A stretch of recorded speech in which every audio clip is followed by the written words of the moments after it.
Is your family tree a mystery? Are you fascinated by genealogy? Well, hip hip hooray, let's talk DNA with Julie. The truth is in your genes. In CutOff Genes. Welcome to CutOff Genes, the podcast that helps you find your truth using nothing but DNA. I'm Julie Dixon Jackson, and I am a genetic genealogist, henceforth known as a Gen Genie. And I am Richard Castle, the producer and co-host, and I'm laughing because my dog is staring at me and smiling and wagging his tail, and I feel like he's going to say, are you going to tell him the story about how I'm a hero? Are you going to tell him? So the other night, I didn't tell you this, Julie. Do tell. The other night, it was like 2:30 in the morning. My dog wakes up and runs to the top of the stairs. He didn't bark, but whatever it was, his running across the room woke me up. Yeah.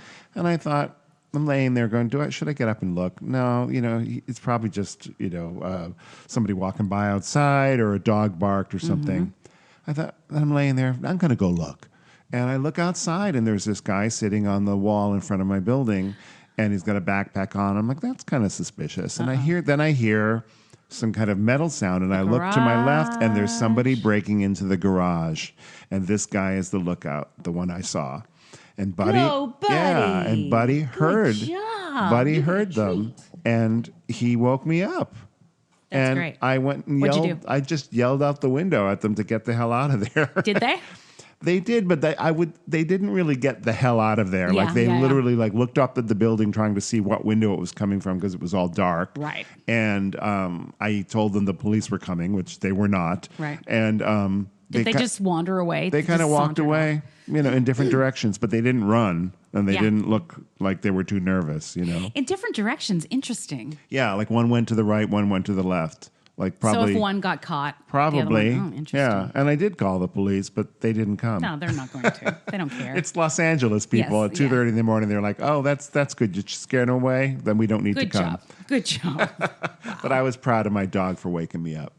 This is the one time when his antisocial behavior actually came in handy. Usually, Yes. I'm admonishing him for barking at people, and that night I was like, "Oh, maybe this is a good thing." It is. Absolutely. I felt safer. Yep. Yep. And we have an alarm on the house, so I knew nobody was in the house. But But it's nice that he alerted you so that, they couldn't have gotten in. Anyway, what's going on with you? Nothing. Nothing. Then maybe we should talk about DNA. I think we shall. This was actually fun. In the Facebook group, Debbie Harris-Biller, hi Debbie, posted something that was kind of cool. In fact, she said kind of cool. Saw this at a job site today. So a DNA study being done on genetically inherited cancers dispensed from a vending machine and free. So there was a vending machine where she was at this job site, whatever it was, and had a vending machine where you could push a button and get a DNA test to genetically test you for inherited cancers, and then That's so bizarre. I know it's for a study. It's like, do I want juju beads or a Hershey's bar or a DNA test. DNA test? Yes, I would always take the DNA test myself.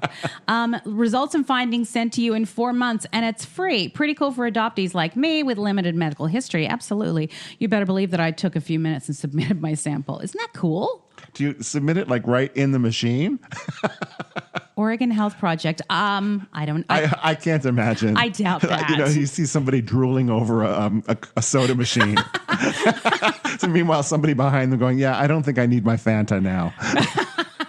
Well, Jen McGillivray, who is another frequent commenter, responded, "Very cool. I'm hoping they have genetic counselors to contact the patients with results, though. If it's a REB-approved study, they probably do. I, of course, had to Google REB, R-E-B, Research Ethics Board." Oh, yeah. Well. Thanks, Jen. Yeah.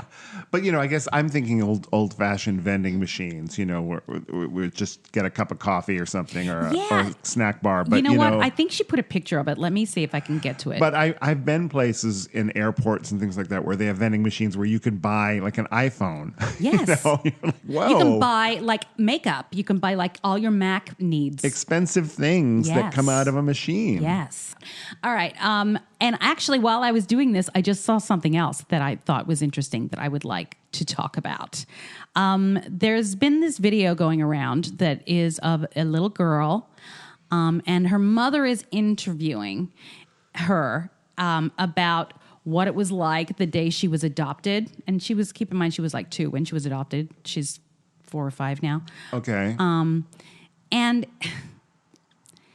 it's very sweet in that she's saying, well, my heart fell in love as soon as I saw you. And it's like very emotional. And the daughter is saying this? Yes. Okay. Yes. And people look at it, including some of our listeners, were looking at it saying, oh, this melts my heart. And this is the sweetest thing. But I first saw it when somebody else with an opposing view posted it somewhere else and said, do you guys think this is okay? And watching it, I kind of was with her. Oh. So this little girl is darling. She looks cute on camera. She obviously knows how to hit her marks and to, and I'm not belittling. I'm not saying she has a terrible story and that none of this is true or anything. That is not what I'm saying. What I'm saying is this little girl's face is being put out there on the internet and telling this story that she is in no way near ready to be able to process what it was like for her to be adopted and what it was like for her to just come from a situation where it's somebody mentioned that it reeks of adoptee savior syndrome, where adoptees tend to take on, because of what we're told, to take on the persona of somebody who is just so grateful for being taken out of that situation. And where would I be if it wasn't for you to come and save me? And it's difficult for people who are not adoptees to see that point of view. No, I get it. I mean, I do the same thing with my own dog. I'm like, oh, God, because I got him from a rescue. Like, oh, I rescued him, and it makes me feel good that I gave him a good home. Right, it makes you feel good, but you don't make him tell people how good you made him feel.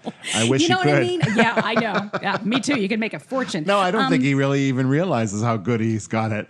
Clearly, he doesn't. Yeah. Poor buddy, getting talked about, and he hasn't even authorized this conversation. I know, right? That's what we're you're gonna saying. Get a cease and That's desist. what you're saying here, though, about like this little girl is not in a position to be able to say in an educated way, I want this information out there or not. Right. Oh yeah, somebody from Australia posted it and saying how lovely it is. Isa, who's one of our listeners. And I had already seen it somewhere else and had chosen not to post it on here because of my thoughts about it. So I responded, honestly, I think that's inappropriate for this mother to post this video on the internet. It reeks of adoptee savior syndrome. And this little girl is nowhere near old enough to be able to process her feelings about her adoption. I think that her emotions, though genuine, may be displaced, and she's parroting things that have been said to her. She's 4. I saw this on Twitter, and it just makes me extremely uncomfortable. Just my opinion, of course. So I basically said exactly what I just said to you. This is a bigger question for me that is not just about adoptees or any of that. And I thought of this the other day. You know, I went over and met my new great nephew, right? And I put a picture on Facebook of me holding the baby, and I even thought to myself, and I asked my niece, the boy's mother, if it was okay, and she said yes. Because I don't want to, step. Yes. But it is something in this day and age where you can take a picture of a child and put it up on the internet, or not even just a child, but anybody, right, without their permission. And especially with kids, I don't know that I would like to have known that all of my baby pictures and videos or whatever that were taken of me would be accessible to the public. Right. But this generation is a generation that shares everything. They are. I mean, and that's how, crimes are now being solved, right, and people are not getting away with anything. Right. I think there's something to be said. The point with this is because people post pictures of their kids and videos of their kids all the time.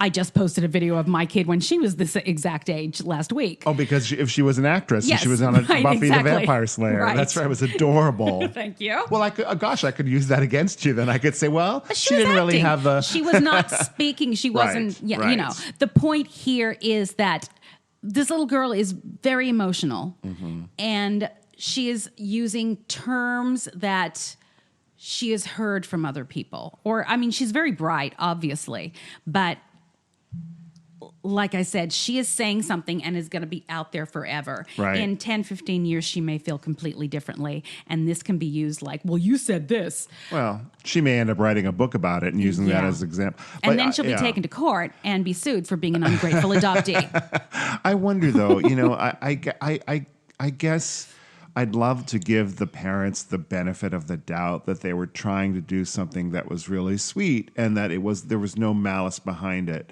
But I understand where you're coming from. I don't think there was malice behind it either. Yeah. I'm not saying there was. I think it's just irresponsible to put it out there. I mean, it's worldwide. Yeah.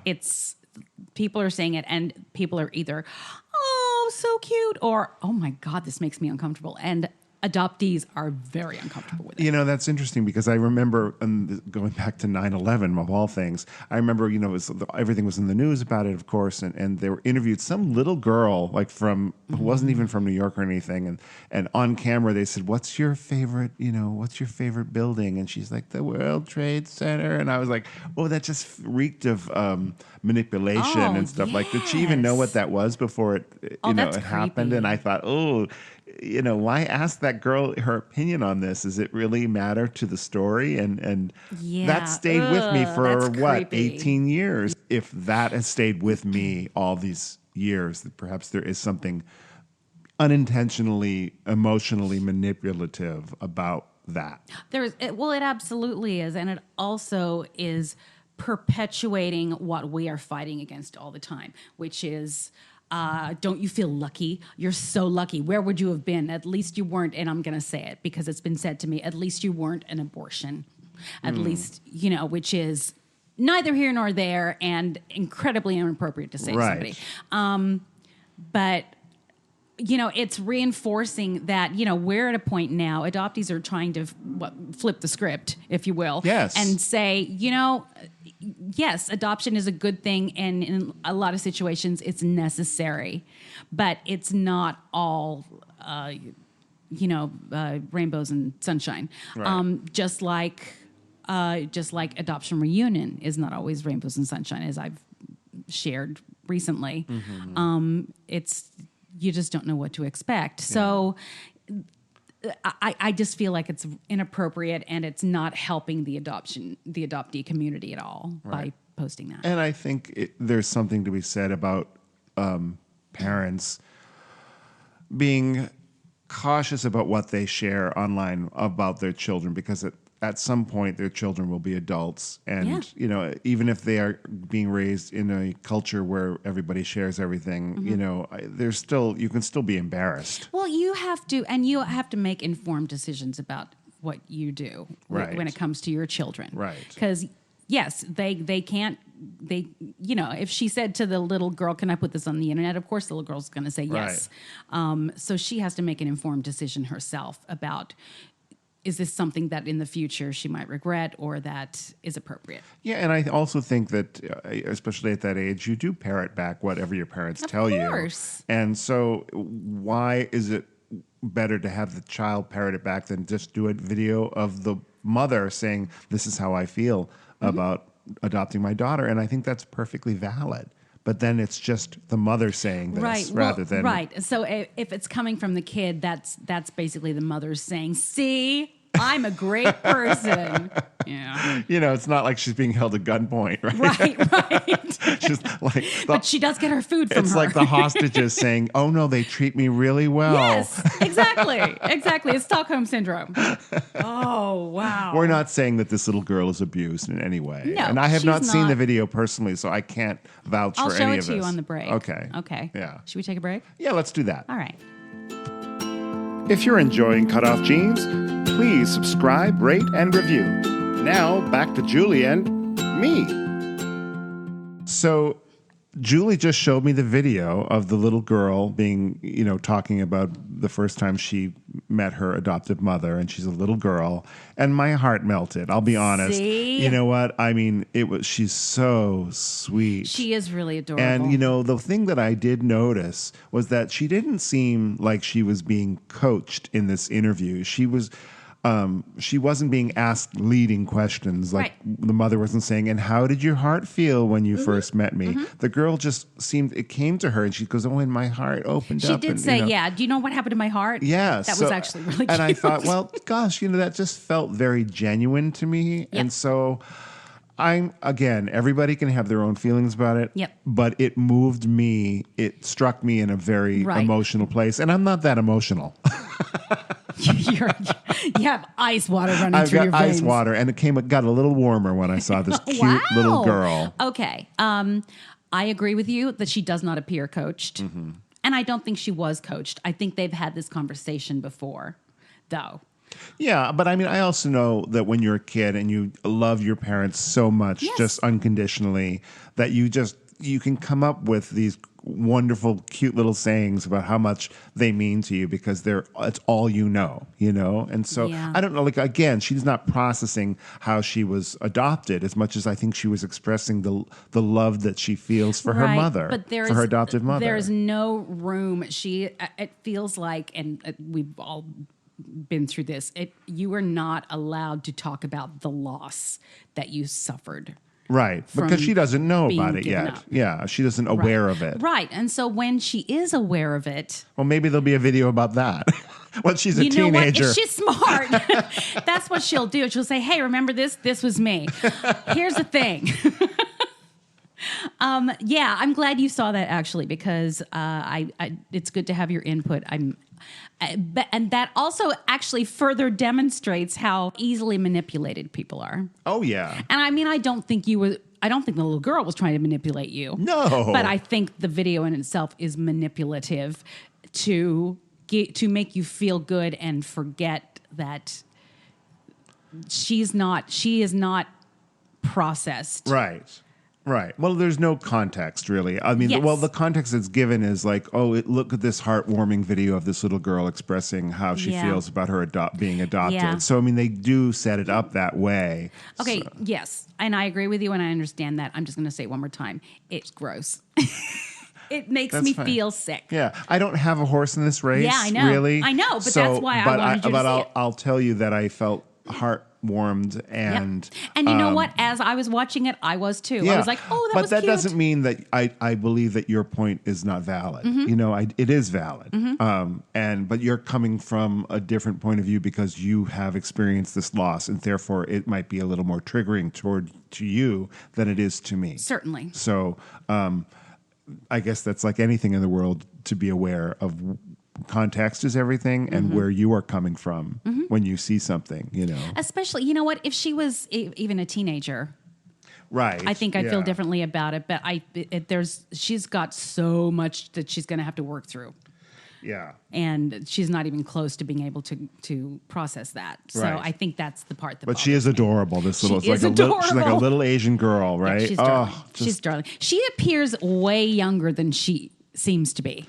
I thought the same thing. I thought when I first saw her before she started speaking, I thought, she's like a baby. She's 2. Yeah, she looks like she's 2. Yeah, and then she started speaking in full sentences that were with things that... With just emphasis in places where, you know... It made me think it's like she was doing a stand-up routine.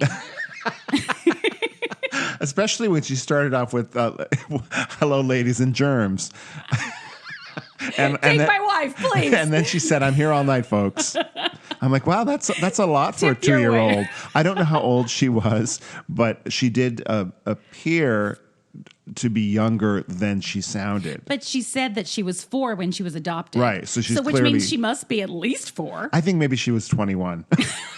And this whole point... That would explain so much, really, and I would feel much better about it. So, Julie, now that we've watched the video and talked about it, why don't you talk about what happened when you first pressed play for me?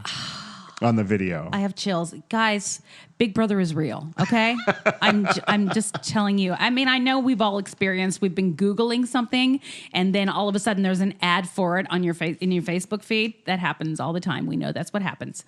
But so there was an ad running before the video. As most videos do have now, yes. Yes, and all of a sudden I hear, hey, I'm Robert Torty, who is my friend, Bob Torty.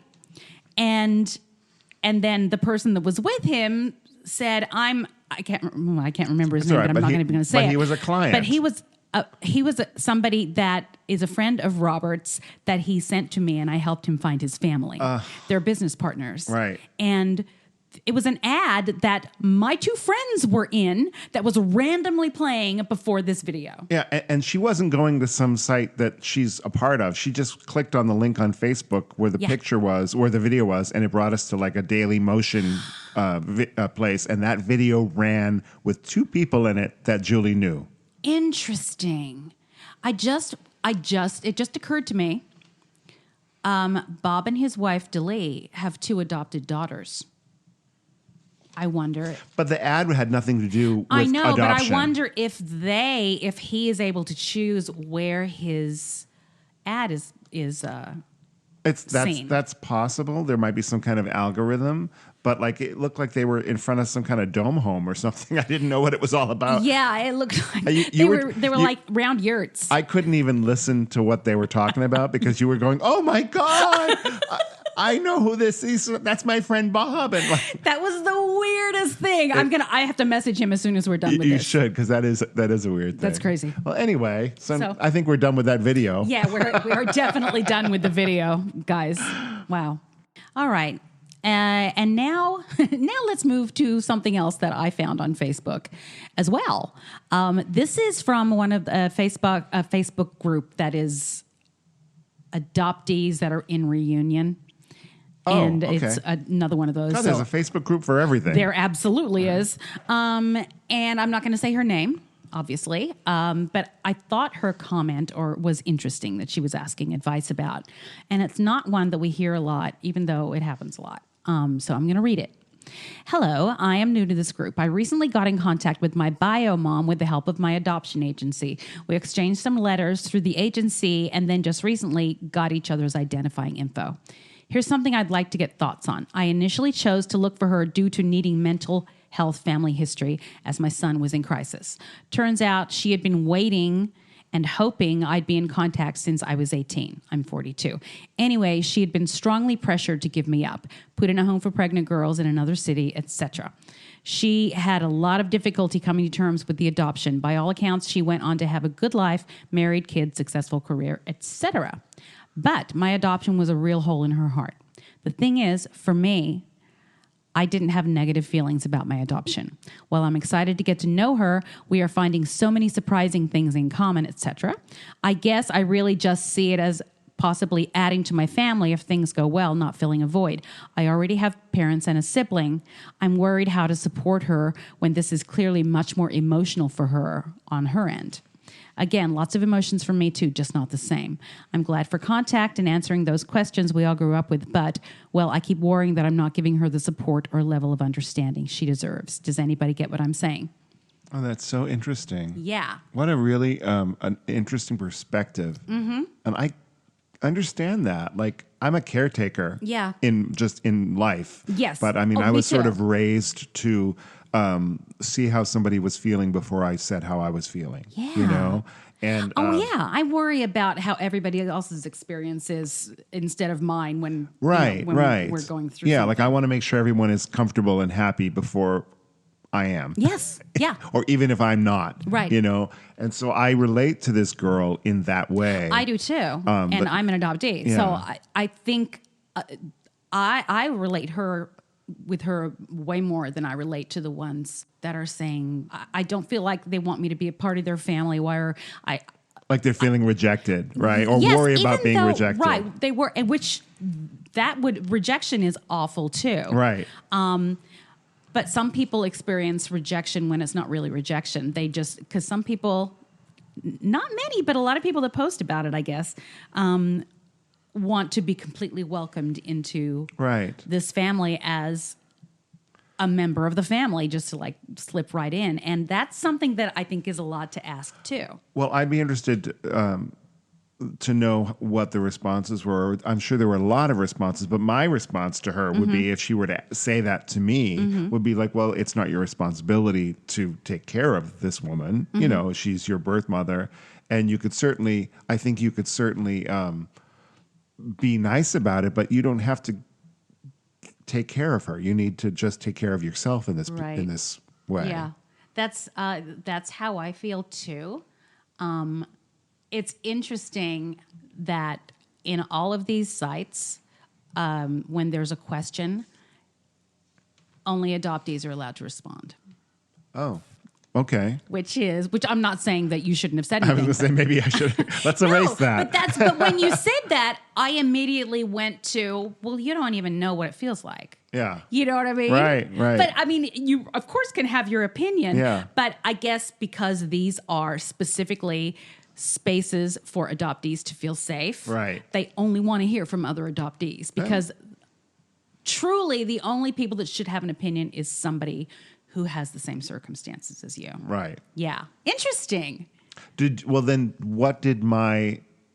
How did you feel about what I said then? I agree with it. I think there's so many added layers. Sure. When it comes to, well, I'm genetically related to this person and I'm her daughter, and of course she loves me, but I don't, you know what I mean? Right.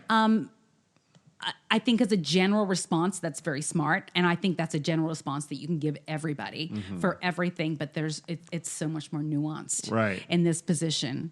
But I'm also coming from, like I said, I prefaced it with being that I am a caretaker. And so it's not even necessarily advice that I would take myself because I would probably try to take care of that woman. Oh, absolutely. If I was in that position, I take care of, people I barely know when they come in to see me when I'm playing the piano somewhere. Yeah. I coddle them like you're an empath. Yeah. But my advice would be to not do that and to take care of yourself, even though I wouldn't follow my own advice. Yeah. I think she's more worried about hurting her mother's feelings. Sure. Her biological mother's feelings. And I've been through that too. We've had a generally healthy relationship in that we've been in constant contact, but I think the fact that we live in different countries makes it easier. So I don't know what it's like to live in the same country as my biological family. Right. So I'm wondering if it would be more of a struggle for me, because I feel the need to put boundaries everywhere. Right. And that, I think, in and of itself is a result of my adoption. So it's also can be healthy to have boundaries. We've already talked about me and my boundaries. Yeah. or sometimes or lack thereof. Yes. Yeah, I know. Well, with other people. But my own boundaries are way out. So I thought, but it was, I liked the way she put it. Other people have commented on their own threads saying, I am happy. Why do you all feel so sorry for yourselves? I had a great life. I love my parents. I'm so thankful for them. And what that is doing is invalidating everybody else's own experience. Whereas she is just pointing out, I don't feel the same way as her. How can I help her? Right. I think that is a much kinder way to do it. I thought she articulated that very well. Yeah. Yeah.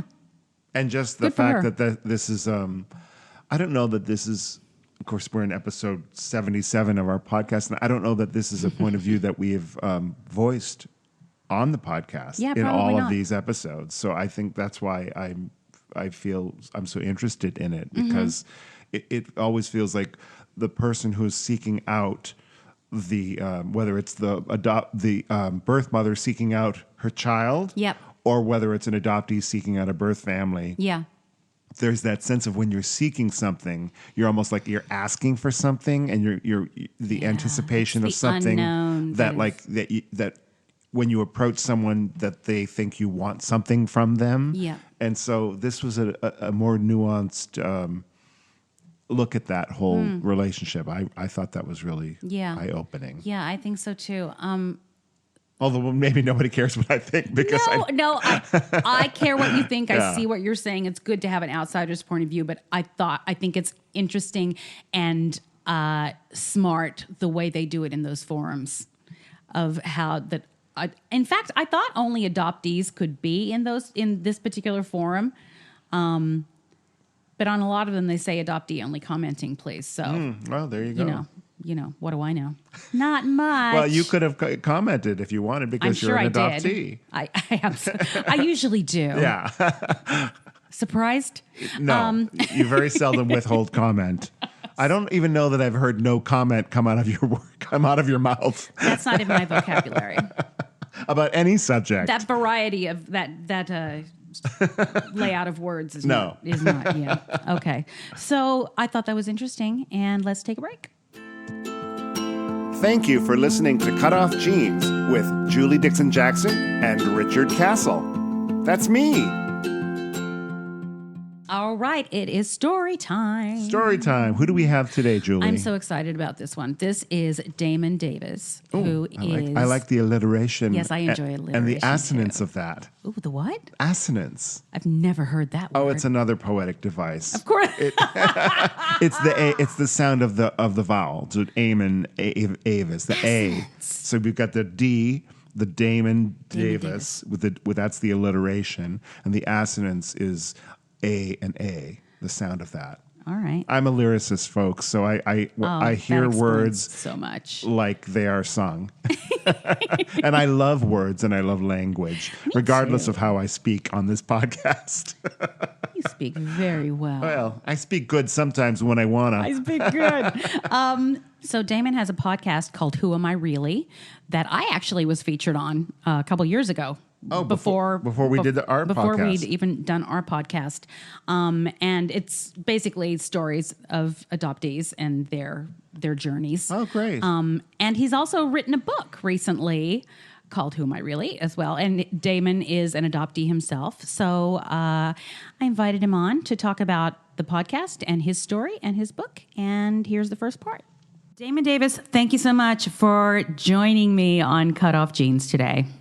My pleasure. Thanks for having me. I appreciate it. You're welcome. Well, I thought I'd return the favor since I was on yours like 3 years ago, I think.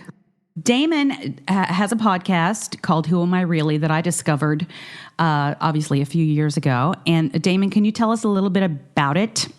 Sure, of course. The podcast, again, Who Am I Really? It's adoptee stories. Adoptees telling their own story of adoption and their journeys to try to reunite with their biological family members. And it's really just told in their own words. It is their experiences as an adoptee in their various environments and all of the varieties of challenges that people have experienced in even attempting to reunite with their biological family members. Right. Can you tell us a bit about your story? Certainly. So, to be brief, I grew up pretty well adjusted in Columbia, Maryland as an adoptee. I was adopted as an infant, and I had a pretty great life growing up. I'm of African-American descent, and I always like to point out that in my family, my mother was light-skinned, my father was dark-skinned, and my skin complexion is in the middle. So we kind of looked like family. Oh, so okay. Even though I knew adoption was there and present, it probably wasn't as present as it might have been, say, if I had been adopted into a white family. Absolutely. Yeah. Walked into, any public space, everybody looked at me and automatically thought, oh, that kid's adopted. Yeah. So for lack of better words, it was smoothed over very nicely in my own mind. And adoption was very open as a topic in my house. I knew from ever since I could remember that I was adopted. So with that comfort in mind, I never really had any desire to search until you fast forward to my young adulthood, where at about 36 years old, my son was born. Mm-hmm. And I'm at home, I'm hovering over him, looking down on this cute little dude, and it really, truly hits me. This is the first biological relative I have ever known in my entire life. Yep. And that was just a impactful moment beyond words.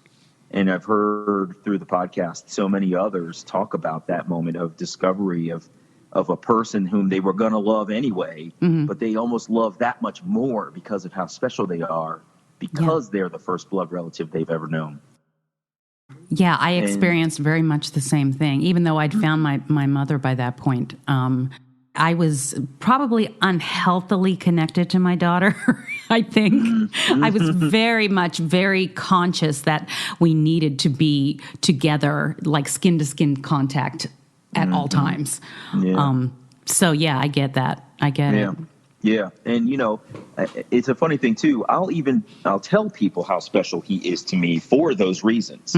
As a bit of backstory, also, his conception was very special in general, too, because my wife and I had tried assisted pregnancies for quite a while. And after several setbacks, my son was conceived naturally. So you've got this child who is special because he was conceived naturally. Yeah. And then he's doubly special to me because I'm an adoptee and I've never known anybody else that I was related to before. Yeah. It probably feels that much more miraculous, too. Yeah, that's absolutely right. It's Yeah. I mean, you know, the poor kid, I feel I don't smother him with this, but like he totally gets that this is a special thing for us both. Yeah. So there were several other factors that made me decide to search. One of which, a brief story, one of my in-laws who was fairly elderly basically invites us over to her house, spreads out all kinds of historical artifacts from the family on the table. And as she's recounting the family history, I'm looking at this woman going, she's not going to be here that much longer. And if anybody else spread every single artifact out exactly the same way that she did, nobody else could tell these stories the way that she has, because she was part of it. She was the documentarian of these historical artifacts. As I thought about this historian potentially not being present in my own family, that also became an impactful moment for me to realize, you know, I got to start this search so that I don't lose the opportunity to meet these people. So a third factor for me was that my adopted mother, whom I had been very close with as I was growing up, she had gone through a divorce with my adopted father, and I lived with my mother, and she did, you know, yeoman's work to raise me into the man that I am.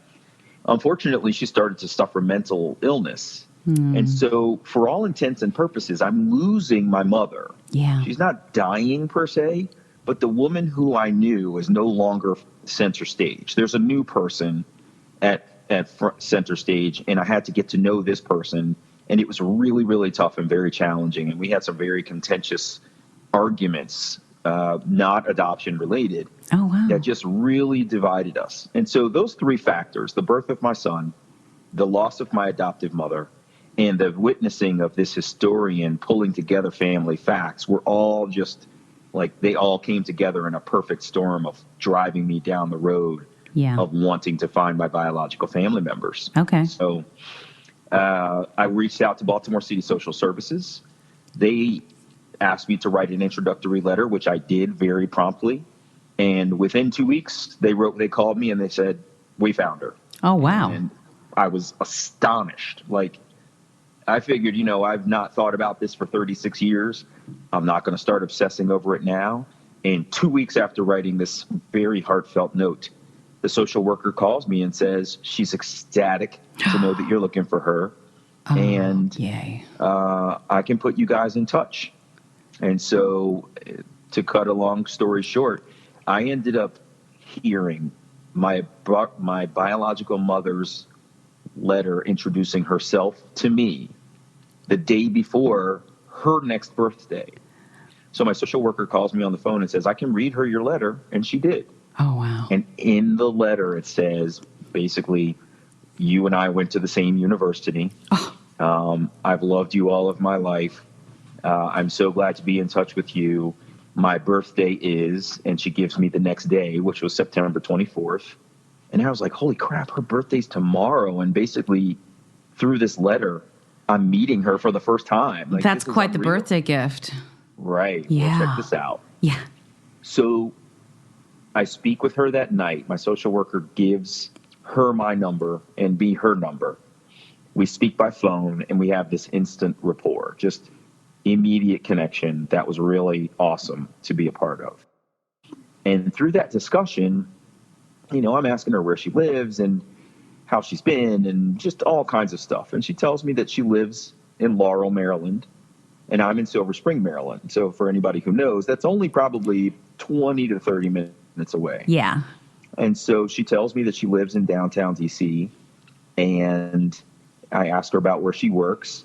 Come to find out, she works immediately around the corner from me, no less than 2 blocks away. No. So, yeah. So I didn't tell her this on the phone, but I said, there's no way I'm not going to find this woman tomorrow on her birthday. And I surprised her on her birthday. It was just the most amazing thing. I made sure that I, had my nice suit dressed and I was pressed and ready to go. Oh. And she met me at the elevators. And because I had included in my letter a picture of myself and my wife on our wedding day and a picture of my son, she knew what I looked like. Yeah. But I had no idea who I was looking for because I had only heard her letter over the phone. Right. So when the elevator door opens, she was coming up to get me at security, and she's standing there waiting to get on the same elevator that I'm getting ready to get off of. So she looks at me, and this little woman is looking at me with this face like, she literally has like this holy shit face on. And I was like, that's got to be her. Because I'm looking back at this woman, and for the split second that I saw her before I dove on her for a massive hug full of tears, like I was like, that's me. And so I hugged her, we cried, I wished her happy birthday, and we went out to lunch and had an amazing day. It was incredible. Wow. That's like fairy tale stuff. Yeah. Yeah. It was really, really unbelievable. It was every time I told the story in its full glory with all of the gory details in it. Maybe they're not gory if it's such a feel-good story, but every time I told the story for years, I would cry. The other person would cry. Yeah. And I always said what you said, that this seems like just such a fairy tale. Yeah. So at any rate, we had an amazing lunch. We had an amazing set of conversations thereafter because she was so close in proximity to my office. I mean, I kid you not, it was like dating. We wanted to see each other so much that we just connected all the time. Can I ask you really quickly, sidebar? Certainly. So why was it so easy to find her? Had she registered? She had not. It was so easy to find her for a variety of reasons. One, even though she had married once, divorced quickly, lived around the world, she had come back to Baltimore, Maryland. So she was close in proximity physically. Two, she retained her maiden name because she always knew that she wanted to be found. Smart. And, a lot of times that is such a factor in losing track of folks. Especially when a person's women. maiden name changes to a married name. Yep. They end up, and if you start, merging bank accounts and all kinds of other, like your identifiers just start to merge and morph into different things. Exactly. It can be harder and harder to track people down. But, search angels and other folks are really good at finding folks. So those were the things that sort of made it easy for her to find, I see. her to be found, her close proximity and her maiden name being what it was. Yeah, that is helpful. Sort of an interesting and pertinent component of my story to your show is two things. One, when I met her, it was immediately before my next birthday as well. So her birthday was September 24th. My birthday was October 14th. Okay. So they're really close in proximity. What she did, we met on my birthday, and she brings me this massive purple photo album.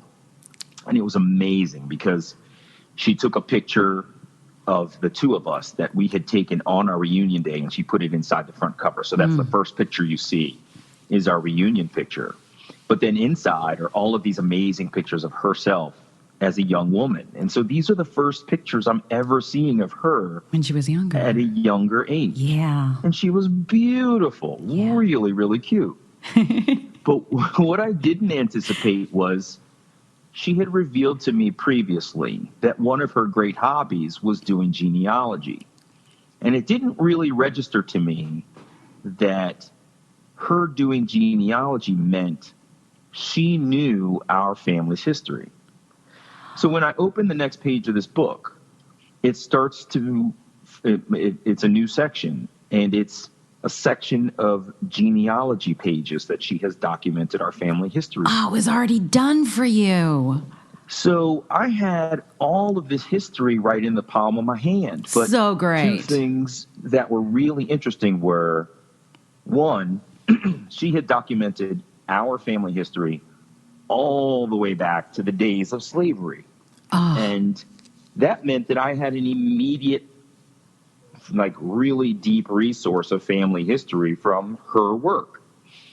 But the second thing that was even more fascinating was when I looked at her documented page, the piece that said Ann Sullivan at the top, I read sort of what her relationships were, and of course it had her father and mother on it, but it also showed her one son, this guy Michael Sullivan, who she had put into adoption. So she had put an asterisk next to Michael's or my name, and at the bottom of the page it very clearly said, this child was placed in adoption.